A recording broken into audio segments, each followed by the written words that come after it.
When you think of discipline, what is the first thing that comes to mind? Well, if you think of getting punished as a child, maybe I should be more specific. When you think of self-discipline, what comes to mind? Maybe it's a particular athlete. Maybe it's a particular quarterback you enjoy. Maybe it's a particular Olympian. Maybe you think of Michael Phelps winning 23 gold medals, the most Olympic gold medals anyone has ever won in history. Well, there's someone I think of in particular when I think of self-discipline. A man by the name of Masahiko Kimora. And if you don't know anything about him, that's okay. I'll give you a little information and hopefully you'll be able to appreciate him as much as I have. Kimora was born in 1917 and he is considered one of the greatest practitioners of judo of all time. In fact, he is to judo what Muhammad Ali was to boxing. I'll tell you just a little bit about him. In his total career, he only lost 4 matches, and that was at the age of 18. Every match after that, he never lost a single one. He also traveled to Brazil and defeated one of the founders of Brazilian Jiu-Jitsu, which is a really big deal. And it was often said of Kimura that there was no one before him and no one after, in reference to his skill. But we have to ask ourselves, why was he so good at judo? Was it talent? Well, I'm sure that contributed to it. Was it genetics? I'm sure that also contributed to it. But that wouldn't have meant anything without his discipline. And I think his discipline was seen in his training. Now, Kimura did not simply train 5 hours a day or 6 hours a day or 7 hours a day. He trained a total of 9 hours every single day. Now, I won't go through his entire workout routine, but I will read a few things. He usually did 1,000 push-ups every single day. He would do 200 sit-ups off a partner's back, and he would do 200 squats with a log or a barbell or with a sandbag on his shoulders weighing up to 200 pounds. And that's just a few of what he did. Now, one of the only Westerners he ever trained, Doug Rogers, said about learning under him, he said, "I don't think he recognizes physical limitations. He just trains us beyond any that happen to come up." And I can only imagine what a nightmare it was to learn under him. But he was successful and his students were successful. But Kimura was who he was because of his discipline. And in martial arts circles, there is a reason why he is remembered. There is a reason why there are techniques named after him. It was because he was so disciplined and he was able to do much more than most people in his field. Now, any athlete, regardless of the sport or discipline, is only successful if they are able to overcome their own body and to be disciplined in their own life. And it is perhaps for this reason that Paul often compares the life of a Christian to the life of an athlete. And we're going to explore this idea tonight in 1 Corinthians chapter 9, verses 24 through 27. But before we get to that point, we'll start with 1 Corinthians chapter 8, just to set up the context, just to figure out what's going on, and then we will go on from there. And in fact, this week, if you want to just have a better idea of what's going on, you can read 1 Corinthians chapter 8 all the way up through chapter 10. It pretty much deals with everything that's going on in reference to this issue. Now, in 1 Corinthians chapter 8, verses 4 through 7, we see that Paul is addressing a specific issue the Corinthians had. It was the issue with eating meat sacrificed to idols. Now, in the ancient pagan world, it was not uncommon for them to take a piece of meat or to take an animal, offer it to an idol, and then eat the rest. And it was seen as a religious act. But this wasn't just exclusive to paganism. This was also a practice done in Judaism as well. When you would, if you were a practicing Jew and you went to the temple, depending on what sacrifice you offered, you might also eat a portion of what you offered to God. And because it was seen as such a spiritual, such a religious act, the apostles in Acts chapter 15, verse 20, pretty much banned Gentiles from eating things sacrificed to idols. They said, we're not going to blame the whole law of Moses on you, but there are a few things we want you to avoid, and this is one of them, eating meat sacrificed to idols. Now, in 1 Corinthians chapter 8, verses 4 through 7, Paul gets a little bit more into the details of eating meat sacrificed to idols. He says, I know, and many of you Christians at Corinth understand, that an idol isn't really anything. It's just a block of wood, or it's a block of stone, or it's maybe gold or silver. It's an inanimate object. So there's not really anything important about an idol. If someone offers meat to an idol, you're not going to go to hell if you eat that meat. However, many of your brethren do not understand this. There are many brethren who are still immature or ignorant in their thinking. I don't say that to be mean. I'm just saying they were new Christians. They came out of paganism. They may have even thought that idol was a god to some degree. They may have had in their mind, well, there's the one true God who is more important, more powerful than all these other gods. But because this might be a god to some degree, when I eat meat sacrificed to it, I'm practically worshiping it. While the more mature, the more knowledgeable Christians understood that this wasn't anything important. And so when these more mature Christians would eat meat sacrificed to idols, it wasn't necessarily a sin for them, but it was emboldening, it was encouraging the less mature Christians to do the same thing, and it was a sin for them. Paul tells us in Romans chapter 14, verse 23, in reference to a similar issue, he says, "But he who doubts is condemned if he eats, because his eating is not from faith. But whatever is not from faith is sin." Paul is basically saying that there's a principle in Christianity. Something might not technically be a sin, but if you think it's a sin and you go along with it, it's a sin to you because you are willing to do something that you think betrays God. And so what Paul is doing is he's encouraging these Christians at Corinth not to eat meat if it's sacrificed to an idol, because if they do, they might send the wrong message to their brethren. And of course, they might send the wrong message to the world as well. And to demonstrate on how disciplined they should be in this area, to demonstrate how sacrificial they must be. And after all, not eating meat isn't the worst thing. I think some of us might, be a struggle a little bit if all we had to eat was vegetables, but it paled in comparison to what Paul was willing to do for the church at Corinth. Consider 1 Corinthians chapter 9, if you will turn there if you would like. 1 Corinthians chapter 9. Paul then goes on to list all the things that he has sacrificed for the Corinthians and for the sake of the church.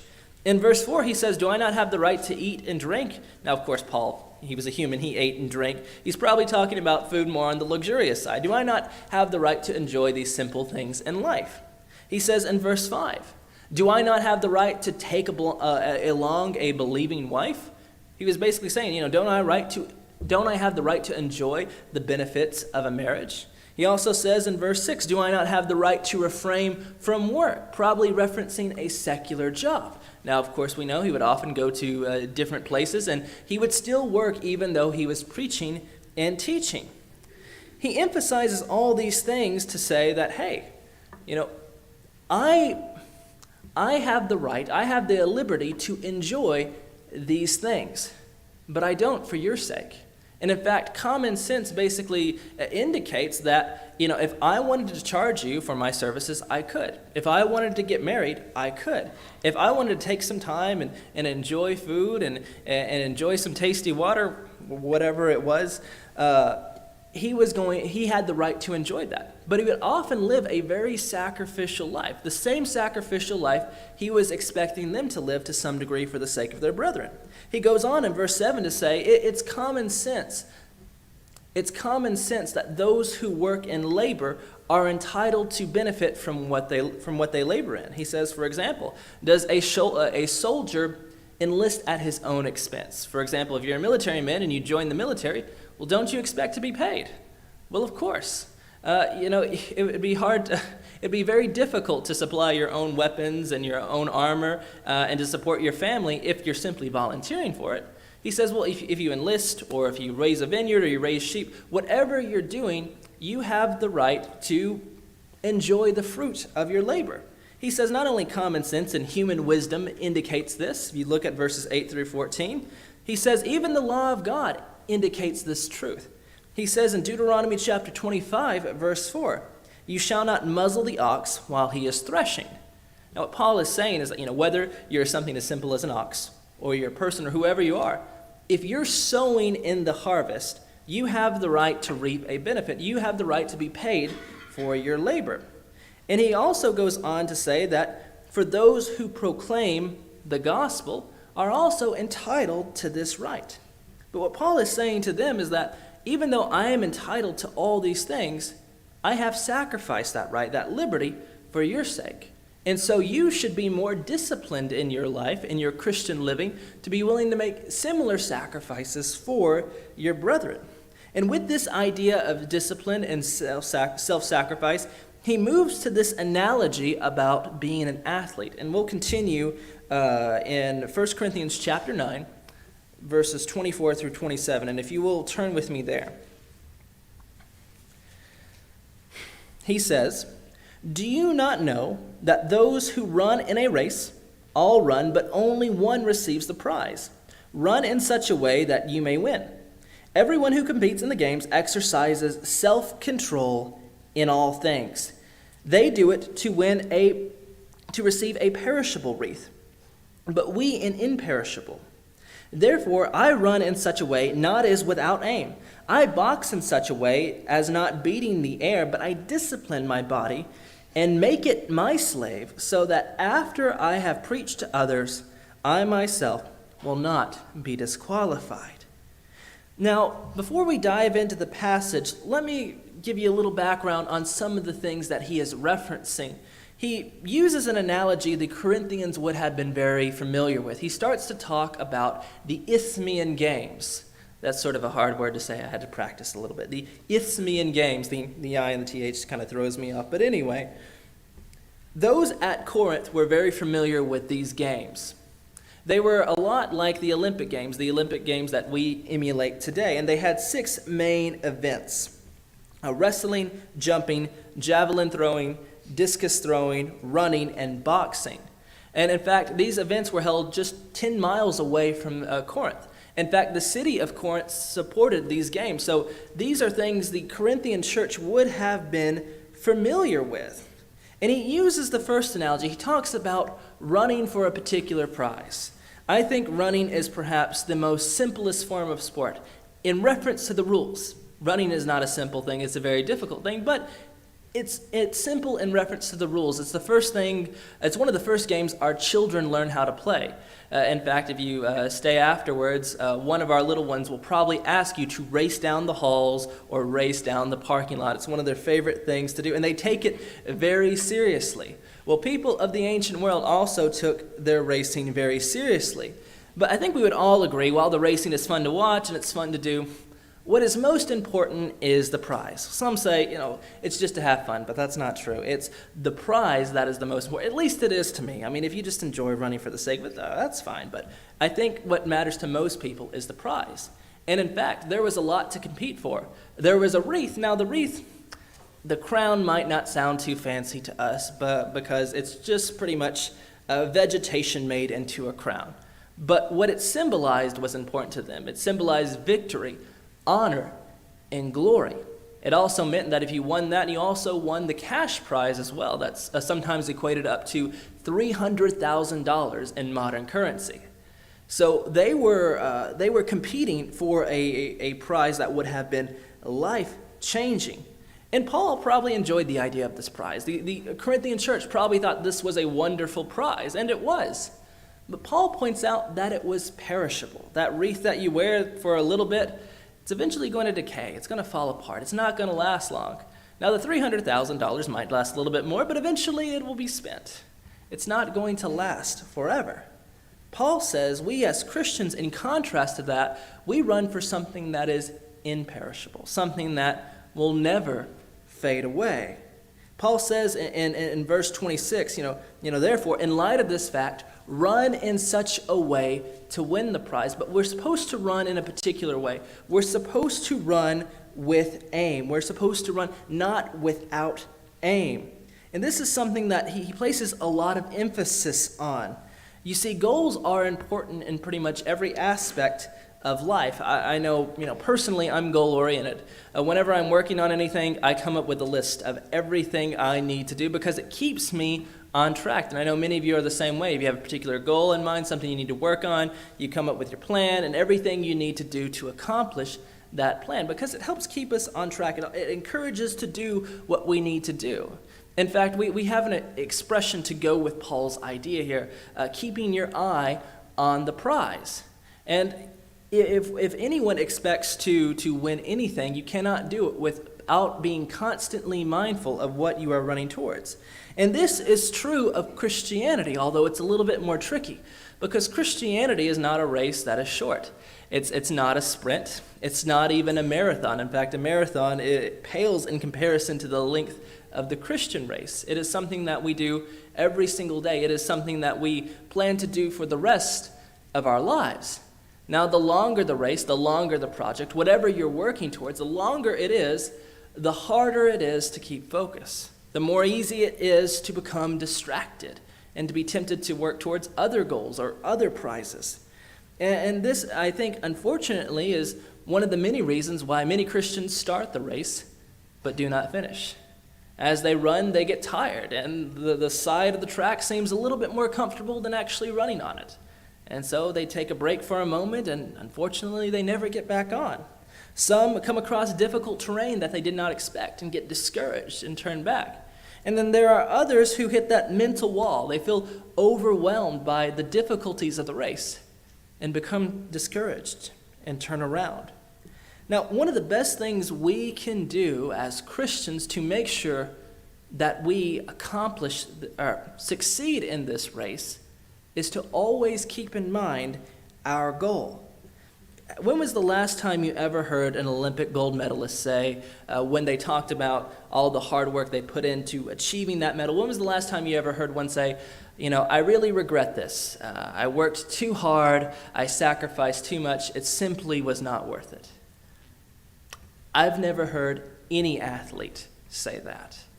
Now, in the moment, when you're training, when you're, building up resistance and endurance, whether it's running or swimming or whatever it is, it might be difficult in the moment. It might be discouraging in the moment. You might be worn out in the moment.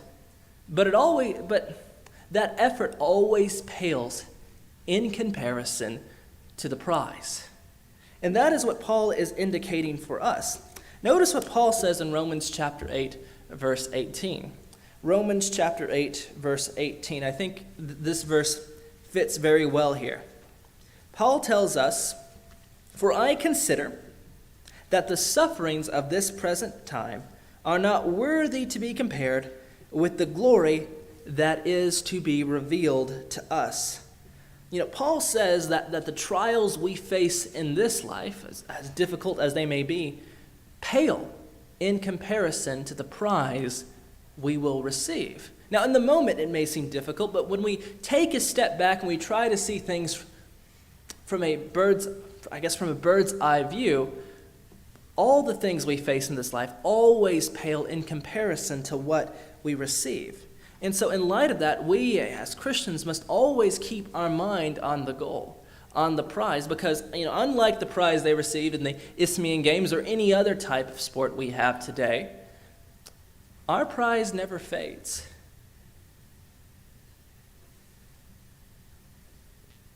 What is the word? It is unperishable. That's the word. I couldn't remember for a second. But to achieve this prize, one cannot simply keep their mind on it. They must discipline themselves to achieve it. Paul, in verses 26 through 27, changes the analogy. He moves from running to boxing. Notice what he says in verses 26 through 27. We'll go ahead and we'll read that one more time. "Therefore I run in such a way as not without aim. I box in such a way, not as beating the air, but I discipline my body and make it my slave, so that after I preach to others, I myself will not be disqualified." Now, the boxing of ancient Greece and of the Roman Empire was very similar to the boxing we have today. They had gloves, although their gloves were a little bit different. They would typically just wrap leather around their hands, their wrist, and their forearm. And they might have some fleece or some wool on their arms so that they can wipe the sweat off when they're fighting. But their boxing was a little less civilized than ours. Now, I'm not saying boxing is a civilized sport, but theirs was even less so. You see, one of the difficult things about their boxing is they didn't have a weight class. As you can imagine, that could be very discouraging. For example, if me and Trevor, sign up for a boxing match and we're randomly chosen to fight each other, one of us is going to be very unhappy.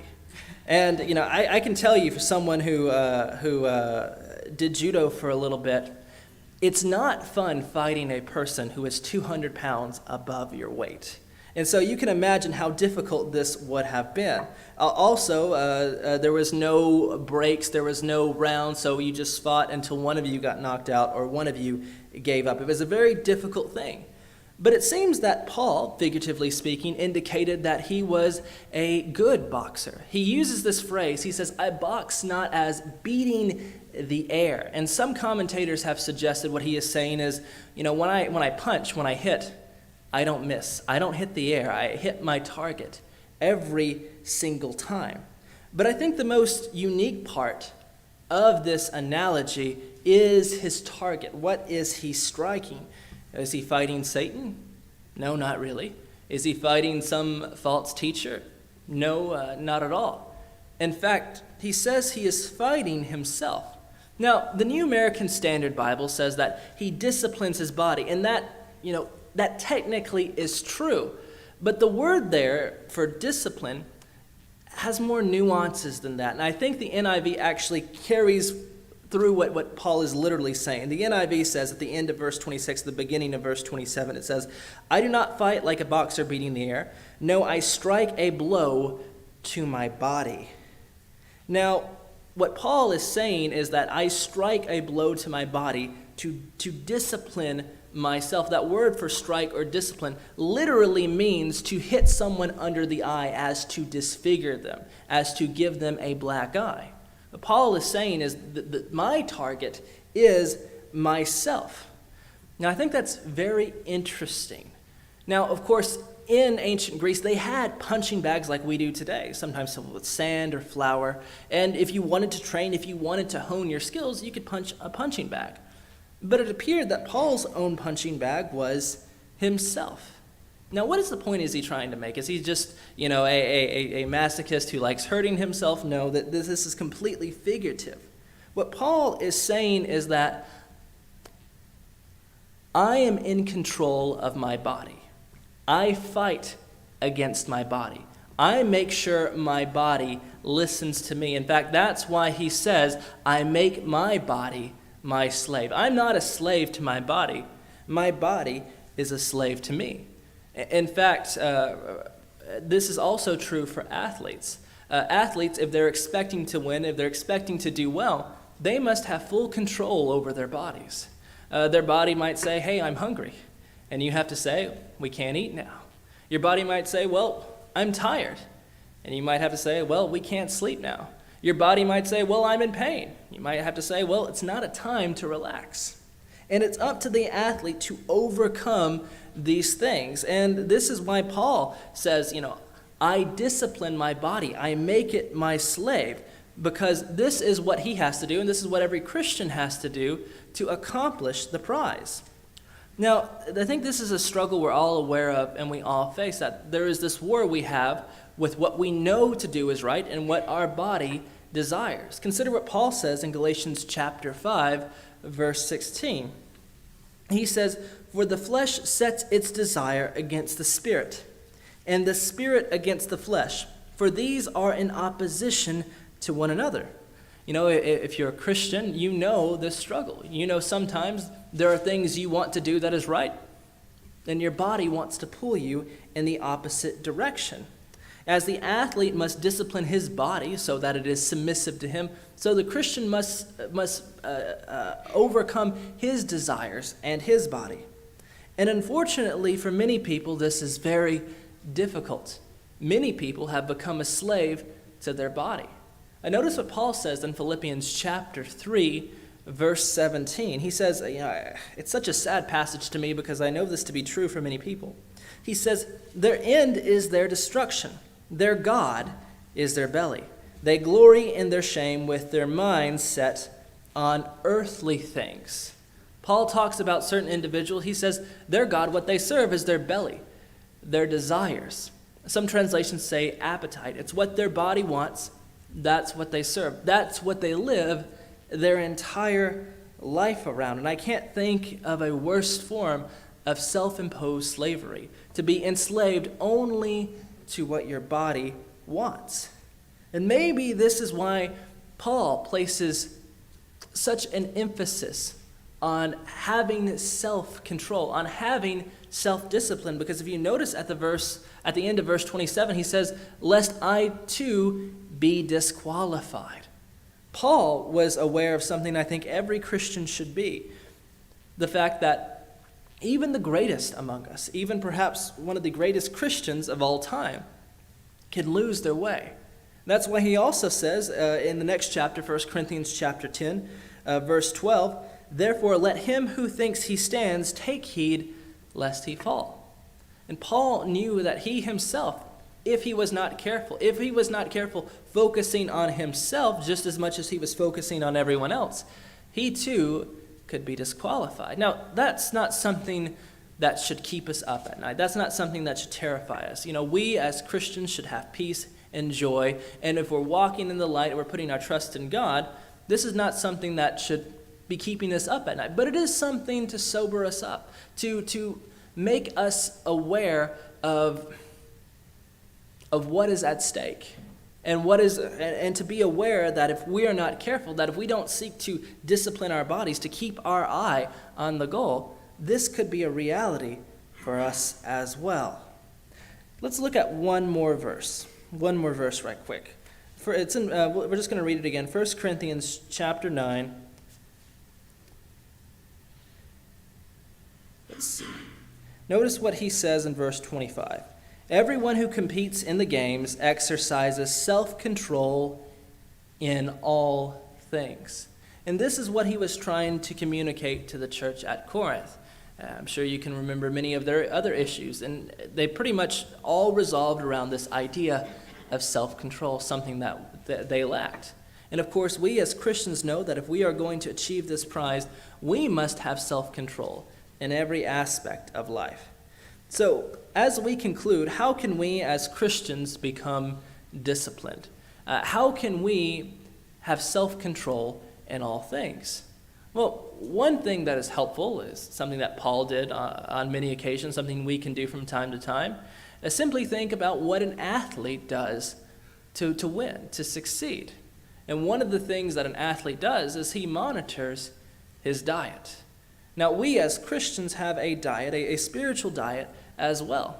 And what we ingest into our heart and our mind affects the way we live. And it affects how we perform. And I think we as Christians should always make sure that, not just on Sundays and on Wednesday nights, but as we go throughout the week, make sure that we're doing something to encourage us, to educate us, whether it's from, reading the Bible or listening to sermons online, doing something throughout the week to make sure that we're always reminding ourselves of what is ahead, always thinking about how we can improve and do better.